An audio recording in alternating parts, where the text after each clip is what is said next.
Hello there.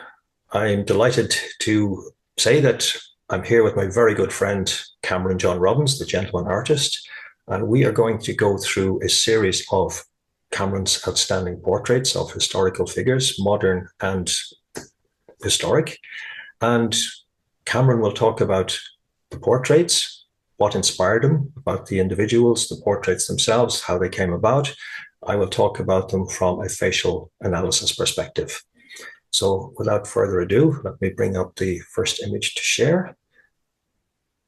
Okay. Here we have Benjamin Franklin, next in my Founding Fathers collection. And like Jefferson and Washington, he also is on my imaginary board of directors. And so he's out of frame, but he's right here. So as per Napoleon Hill and his imaginary board of directors, I've painted or am painting my imaginary board of directors so that I can actually look at them. It kind of intensifies the imaginary conversations one can have. And so Franklin's on there. A very interesting, very complicated historical figure. I said a moment ago when speaking of Jefferson that it's important to my process as an artist to love the people I paint. And there are things about Franklin I don't particularly respect or admire. There are choices that he made that I would condemn if I were asked. And same with Washington, same with Jefferson, same with pretty much anybody you might name. And that's part of the point is it's very complicated to call someone a hero or to make someone a hero for yourself, because no one's life can withstand the kind of scrutiny that we tend to put on people these days without somebody finding something to object to. And so it's important to take these things in context and allow ourselves the ability, in my view, it's important to allow ourselves the ability to disagree with choices or ideas or positions of great people we admire, and yet to nevertheless hold up and admire the best things about them. Is it possible to do that? I think yes. It's very possible, not only possible, but necessary. So you don't have to like the way Franklin behaved in his personal life or toward his own family. It's possible to dislike that and still admire his intellectual and diplomatic contributions to a new system of government which elevated and instantiated in law greater personal liberty, greater personal autonomy, and all of the conditions that enable individuals to flourish and be productive to the maximum of their own personal willingness. That's critically important. Having the freedom to succeed depends greatly on having the freedom to fail and learn from it. Life, in a lot of ways, is a laboratory. Maybe I didn't mean to make that obvious on-the-nose connection to Franklin, but maybe it fits anyway. Life is a laboratory, and every choice we make on some level is an experiment. What happens if I do this? What happens if I don't do that? And that is one thing I admire greatly about Franklin, his systematic, even systematized approach to self-improvement.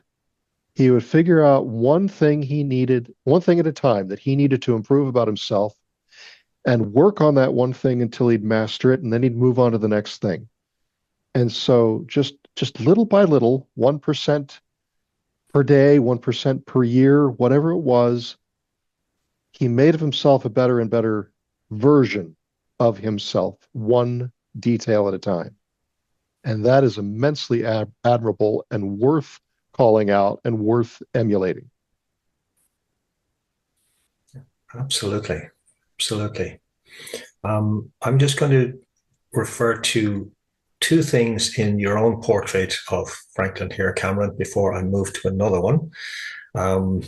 It's obviously interesting to compare your modern portrait, and not to compare, but to make reference to your own modern day current portrait and an actual historic one, and it's not about comparison, just referring to a couple of specific features.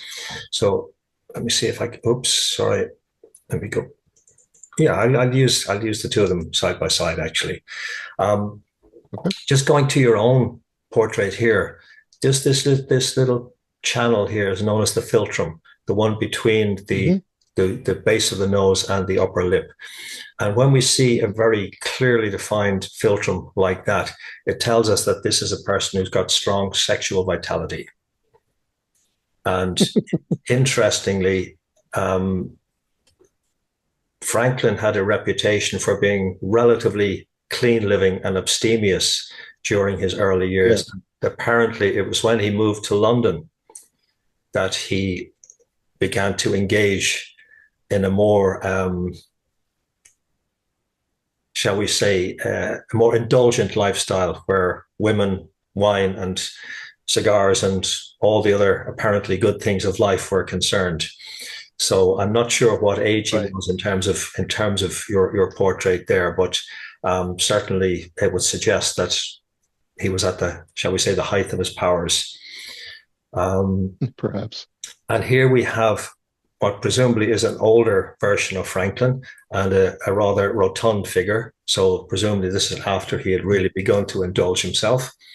And he certainly looks less vital than in your portrait, because certainly looking at the eyes, there's a strength. This is a man who's really taking on a challenge here, where here he looks more resigned. The eyes are a little bit more downcast. The mouth is a little less defined, and the jowls are more prominent. But what I want to particularly refer to here is the forehead area. And Franklin would have been the epitome of somebody we would refer to as an egghead. And literally you can see that in the forehead shape. A man of prodigious intelligence, great inventor, writer, etc., etc. It's so many strings to his bow. And when we see somebody with that type, size, and shape of forehead, and particularly where it's as evidence here in your portrait, where the eyes are so strong, the gaze is so strong, it tells you that the lights are very much on. The intelligence is very much alive. So the contrast is very interesting for me. That clearly this is an older version of Franklin, where not entirely satisfied for whatever reason. So let's. And I don't know if I need to defend him, because it's whether it is true or not. There are historians who question the the truthfulness of the rumors about his, shall we say, misbehaviors and indulgences. Those are certainly the rumors about him, particularly when he was on his diplomatic missions in England and in France. Yeah. How true they were is a matter of debate. So, who knows? Yep.